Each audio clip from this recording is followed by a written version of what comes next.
ব্রাহ্মণবাড়িয়ার নাসিরনগরে মন্দিরে হামলা ও সনাতন ধর্মাবলম্বীদের বাড়িঘরে হামলার দায়ে প্রাণী সম্পদ মন্ত্রীর অপসারণ দাবিতে ৭২ ঘণ্টার আলটিমেটাম শেষে আবার রাজধানীর শাহবাগে অবরোধ।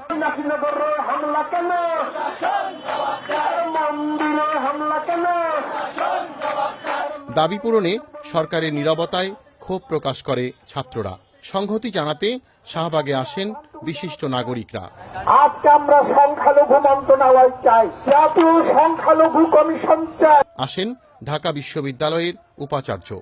তোমাদের এই দাবির সাথে আমরা সবাই একইভাবে সংহতি প্রকাশ করি। দেশবাসী তোমাদের দাবির সাথে আছে। এই দেশের মানুষ অসাম্প্রদায়িক মানুষ।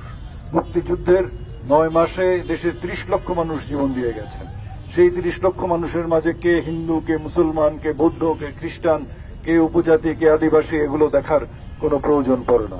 প্রধানমন্ত্রীর কাছে স্মারকলিপি দেওয়ার পাশাপাশি আন্দোলনের নতুন কর্মসূচি দিয়ে অবরোধ তুলে নেয় শিক্ষার্থীরা। আগামী ৩০ নভেম্বরের মধ্যে আমাদের দাবি দেওয়া পূরণের আশ্বাস প্রদান করতে হবে এবং আগামী শুক্রবার আমরা নাসিরনগর অভিমুখে লং মার্চ করব এবং লং মার্চ করে সেখানে গিয়ে দুর্গত মানুষদেরকে ত্রাণ সহায়তা আমরা প্রদান করব। প্রাণী সম্পদ মন্ত্রী সাইদুল হকের বিরুদ্ধে জাতীয় প্রেস ক্লাব থেকে মিছিল নিয়ে শাহবাগে বিক্ষোভ করা ছাত্রদের সঙ্গে আন্দোলনে যোগ দেয় Bangladesh Hindu Bouddha Khristan Adivasi party. Enamul Kabir Rupam, channel I, Dhaka.